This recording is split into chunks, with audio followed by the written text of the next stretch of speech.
Oke, Assalamualaikum warahmatullahi wabarakatuh. Apa kabar hari ini semuanya? Semoga mudah-mudahan sehat-sehat saja ya. Oke, hari ini kita masuk mata kuliah Mekanika Kekuatan Bahan yang mana untuk judulnya, subjudulnya itu berupa tegangan dan regangan. Oke, dalam hal tegangan dan regangan ini diharapkan mahasiswa dapat mengetahui apakah itu tegangan, apakah itu regangan, apakah itu hukum Hooke, kemudian dia ada modulus elastisitas, itu ada semua. Diharapkan mahasiswa dapat mengetahui apa yang terjadi bila setiap benda itu mengalami tegangan. Oke. Oke, saat ini kita akan mulai di sini, ya. Nah, oke, kita mulai dari awal. Ini untuk tegangan dan regangan ya. Tegangan dan regangan ya. Ini kita ketahui bahwa setiap material mempunyai sifat elastis pada alaminya. Karena itu jika ada gaya luar yang bekerja pada benda tersebut, maka benda tersebut akan mengalami namanya deformasi. Oke. Ketika benda tersebut mengalami deformasi, maka molekul yang berada di dalam benda tersebut akan membentuk tahanan terhadap deformasi. Tahanan ini in persatuan luas dikenal dengan tegangan. Oke, secara matematik tegangan ya didefinisikan gaya persatuan luas. Oke, balik lagi kita ke awal. Tadi katanya setiap material mempunyai sifat elastis pada keadaan alaminya. Maksudnya ini, material yang mengalami sifat elastis itu yaitu rata-rata material yang dalam bentuk benda solid. Solid itu padat, ya, padat. Dia bisa mengalami sifat elastis. Oke, jadi maka benda tersebut akan mengalami deformasi. Deformasi ini artinya ialah perubahan bentuk dari bentuk awalnya. Bentuk awalnya dia sudah berubah. Itu namanya deformasi. Oke, kalau untuk dalam tegangan, tegangan itu dilambangkan dengan sigma. Ini dapat diketahui ya. Sigma itu tegangan. Maka tegangan itu yaitu P merupakan beban atau gaya yang bekerja pada benda dibagi dengan luas penampang melintang benda. Dalam artian A ini ya, luas penampang yang mengalami tegangan atau mengalami gaya tarik. Gaya tarik ya. Gaya tarik pada benda tersebut. Kita ambil contoh, seumpama inilah benda ini, batangannya. Ya. Benda batangannya ini kita ketahui dia berbentuk persegi. Ya. Jadi mana yang dianggap A? A itu bisa ambil dari sini, dari samping, dari sampingnya. Ini bisa dari sini, ini A-nya. Kalau gaya yang bekerja di bagian depan, tarikan pada bagian depan, maka A-nya bagian ini. Kalau gaya tariknya berada sebelah sini, maka penampangnya luas A sebelah sini. Oke? Maka dalam hitungannya, sistemnya ya, pada sistem satuan internasional atau SI, satuan tegangan adalah Pascal atau PA yang sama dengan 1 per Newton meter kuadrat. Oke. Kemudian, pada setiap benda yang mengalami tegangan, pasti akan mengalami regangan. Yang di mana regangan tersebut adalah deformasi persatuan panjang. Ya. Yang dapat juga ditulis secara matematis, ya, yaitu delta epsilon epsilon ini dilambangkan dari regangan ya. Epsilon sama dengan delta L per L, ataupun delta L sama dengan epsilon kali L. Delta L itu merupakan perubahan panjang benda dan L itu panjang awal benda. Ya, jadi itulah dia perubahan. Makanya setiap benda yang ditarik ya, itu mengalami dia pasti regangan walaupun sangat-sangat sedikit sekali. Dia pasti mengalami regangan. Jadi regangan itu dia berubah bentuk, itulah terjadi deformasi namanya tadi. Kemudian terjadinya deformasi itulah ada perubahan panjang yang di sini dapat dilihat berupa delta L. Oke. Jadi tadi tegangan dilambangkan dengan apa tadi? Tegangan dilambangkan dengan mana ya? Bentar. Tegangan dilambangkan dengan sigma, kemudian regangan dilambangkan dengan epsilon ya. Kemudian ada dia namanya hukum Hooke. Hukum Hooke ini yaitu jika benda dibebani dalam batas elastisitasnya, maka tegangan berbanding lurus dengan regangan. Ya. Jadi setiap benda ya, setiap benda yang dalam bentuk solid ya, kita bicara dalam bentuk solid, bukan dalam bentuk gas ataupun cair, dalam bentuk solid ataupun padat, maka benda tersebut pasti akan memberikan batas elastisitasnya. Apa yang terjadi bila batas elastisitasnya sudah tidak sanggup lagi ditahan? Maka benda itu akan bisa berubah menjadi retak ataupun patah. Ya. Maka secara matematika tulis tegangan berbanding regangan sama dengan E, sama dengan konstan. Inilah yang kita sebut hukum Hooke.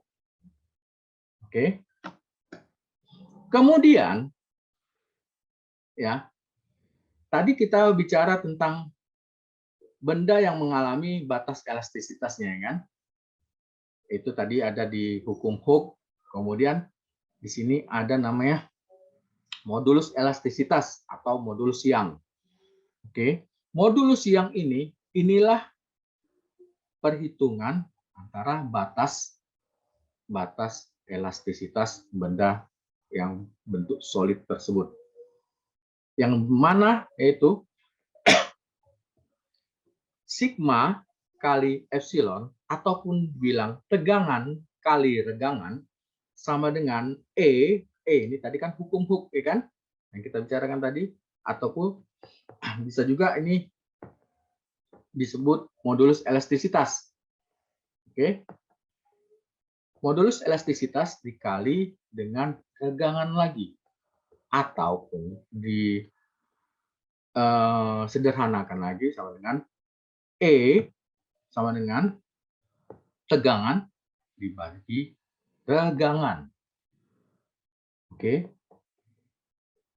Jadi dia ada batas tertentunya.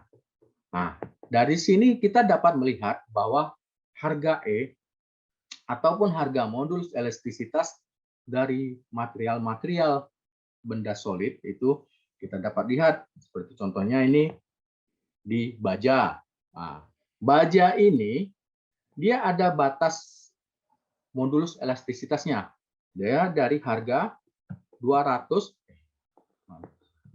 sampai 220 gigapascal.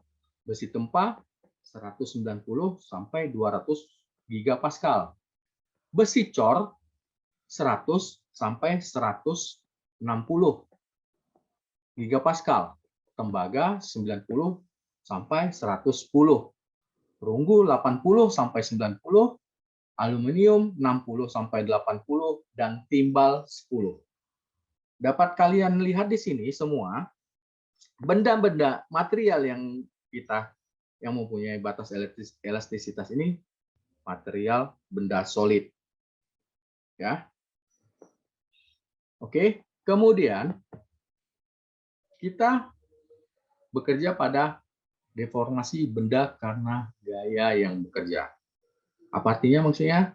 Yaitu perubahan bentuk benda ya karena adanya gaya berupa gaya tekan ataupun gaya tarik yang bekerja pada benda tersebut. Kemudian kita mengetahui bahwa ya kita sudah tahu tadi sebelumnya tegangan ini sama dengan P per A. Oke. Maka regangan ini ya menjadi epsilon atau regangan sama dengan sigma ya ataupun tegangan dibagi dengan per modulus elastisitas. Modulus yang ya ataupun sama dengan P itu gaya ya, gaya yang bekerja per A satuan luas benda yang mengalami gaya yang bekerja dikali E modulus yang ataupun modulus elastisitas. Oke. Kemudian setiap regangan pasti mengalami deformasi kan? Oke, dari sini deformasi kita dapat melihat ya. Ini apa namanya? Delta L sama dengan delta L ini inilah kita sebut perubahan panjang. L itu panjangnya ya. Perubahan panjang. Delta L sama dengan epsilon kali L ataupun regangan dikalikan panjang.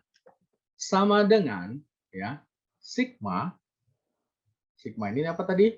Sigma ini inilah tadi dia tegangan ya. Tegangan kalikan L per E. Atau dibuat lagi P kali L per A kali E. Oke. Dapat diketahui ya, P ini gaya yang bekerja, L ini panjang benda. Panjang awalnya benda tersebut. Kalau yang A ini luas permukaan benda yang mengalami gaya yang bekerja di luarnya. Oke, ini yaitu tadi modulus yang. Oke, untuk catatan, untuk sebagian besar material, modulus elastisitas untuk kompresi sama dengan tarikan. Ya, jadi dalam artian modulus elastisitas benda yang mengalami penekanan ataupun penarikan, ya, dia modulus elastisitasnya sama. Kemudian dalam perhitungan tegangan, regangan, tarik diberi tanda positif. Oke. Tegangan yang mengalami penekanan atau kompresi diberi tanda negatif. Oke. Sampai sini kira-kira ada pertanyaan?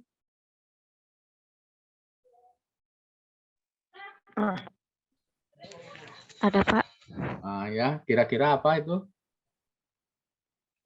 Assalamualaikum warahmatullahi wabarakatuh. Waalaikumsalam warahmatullahi wabarakatuh. Saya Harniati Lubis dari Universitas Asahan. Ya. Izin bertanya, Pak. Boleh. Bagaimana perbedaan perubahan bentuk benda yang mengalami kompresi dan tegangan tarik? Oke. Perubahannya seperti gini. Benda yang mengalami kompresi atau penekanan, ya, dia akan sedikit dia menyusut dari benda awalnya. Seumpama benda awalnya kita anggap 10 cm. Tapi pada saat dia mengalami kompresi, dia akan mengalami penyusutan panjang karena ada tekanan dia. Jadi menekan dia kan menekan, jadi maka benda itu semakin kecil dia. Walaupun kecilnya tidak terlalu kecil ya, tapi dia pasti ada perubahan. Dia tidak sama dengan bentuk yang awal. Dan kalau dia mengalami tarikan, maka benda itu akan memanjang dia. Memanjang dan pastinya tidak akan berubah, tidak sama dengan bentuk yang awal karena dia sudah mengalami panjang. Oke. Makanya ini penarikan yang awal ini ya, itulah dia namanya gaya tarik. Kalau yang tekan namanya gaya tekan atau gaya kompresi. Cuman bedanya mengecil dan memanjang, itu saja. Terima kasih, Bapak. Oke, sama-sama. Ada lagi pertanyaan?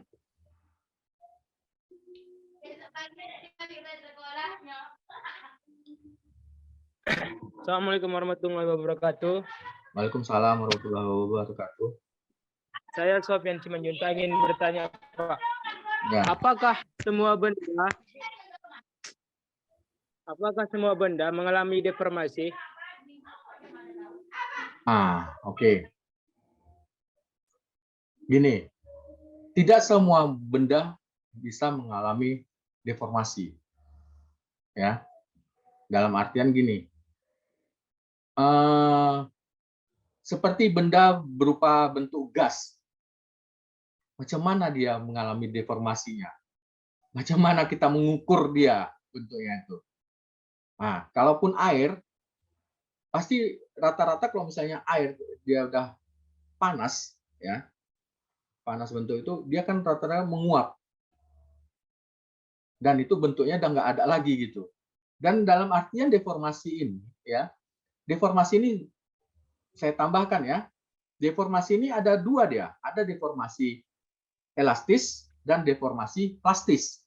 Apa itu deformasi elastis? Deformasi plastis yaitu apabila benda tersebut ditarik ya atau mengalami penekanan, maka benda tersebut setelah gaya yang tidak ada dalam bekerja dalam benda tersebut, dia akan balik lagi ke awal. Dia akan balik lagi ke bentuk awal sebelumnya. Tapi kalau dia mengalami deformasi plastis, apabila benda itu ditarik ataupun ditekan, dia tidak bisa lagi mengalami ke bentuk awal. Contohnya kita ambil contoh ya, seperti kawat ya, kawat panjang. Kalau kita tarik panjang gitu, dia pasti memanjang kan? Memanjang. Iya. Setelah kita tidak adanya gaya yang diberi pada benda tersebut, pada kawat tersebut, apakah dia balik lagi seperti awal? Kan tidak kan? Dia memanjang, tetap memanjang. Kita ambil contoh lagi karet. Karet, kalau kita pegang awal, kamu tahu kan gelang karet kan? Kalau misalnya diberi tarikan, oke, dia kan memanjang. Tapi kalau kamu lepaskan, apakah dia balik ke awal? Dia pasti balik ke awal dia bentuknya. Makanya itu namanya deformasi elastis, dan yang besi tadi deformasi plastis. Plastis itu tidak bisa kembali ke bentuk awal, elastis itu dia bisa kembali ke bentuk awal. Itulah perbedaannya. Oke, paham? Paham, Pak. Oke. Ada lagi kira-kira? Sebelum kita masuk ke soal.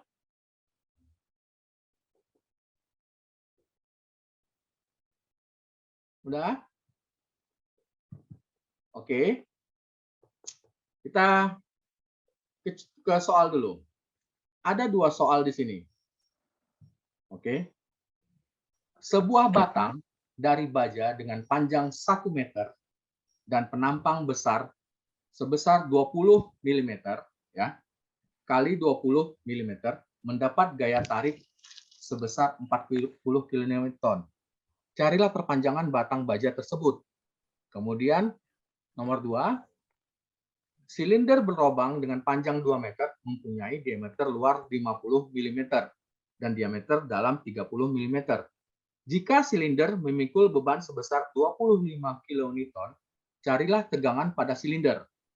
Dan cari juga deformasi yang terjadi pada silinder jika harga modulus elastisitas material silinder adalah 100 GPa. Oke, soal yang pertama ini kita hitung. Kemudian diketahui nih panjangnya 1 meter tadi, maka 1 kali 10⁻³ mm. Luas penampang tadi A yaitu 20 kali 20 mm sama dengan 400 mm². Gaya tarik, gaya yang bekerja itu 40 kN atau 40 kali 10⁻³ Newton. Kemudian modulus elastisitas baja dari tabel yang sebelumnya, yang dari sini, nah, baja kita lihat ada nih 200 sampai 220 ya. Kita ambil ya 200. Maka 200 kali 10 pangkat 3 Newton per milimeter kuadrat. Yang ditanya adalah perpanjangan batang ataupun delta L. Jadi dapat dihitung delta L sama dengan P kali L per A kali E. Kita masukkan semua. 40 kali 10 pangkat 3. Ya kan? Karena gaya kan P kali 1 kali 10 pangkat 3 mm ya, per 400 mm kuadrat kali 200 kali 10 pangkat 3 Newton per milimeter. Maka hasilnya 0,5 mm. Itulah hasil yang didapat untuk perpanjangannya. Ya. Maka perbedaannya cuma 0,5 mm. Oke. Kemudian soal kedua. Nah, soal kedua ini, karena sepertinya kalian sudah memahami semua, kita buat soal ini untuk tugas di rumah. Oke? Baik, Pak. Jawaban kita cari sendiri. Nanti baru kita bahas. Kalian buat dulu, cari dulu di rumah ya. Oke? Ya, Pak. Oke, sekianlah dari saya untuk saat ini. Ya, terima kasih atas kehadirannya. Ya. Harap Ya, Pak. kalian dapat bermanfaat semuanya. Oke. Saya ucapkan terima kasih. Wabillahi taufiq wal hidayah. Wassalamualaikum warahmatullahi wabarakatuh. Waalaikumsalam warahmatullahi wabarakatuh.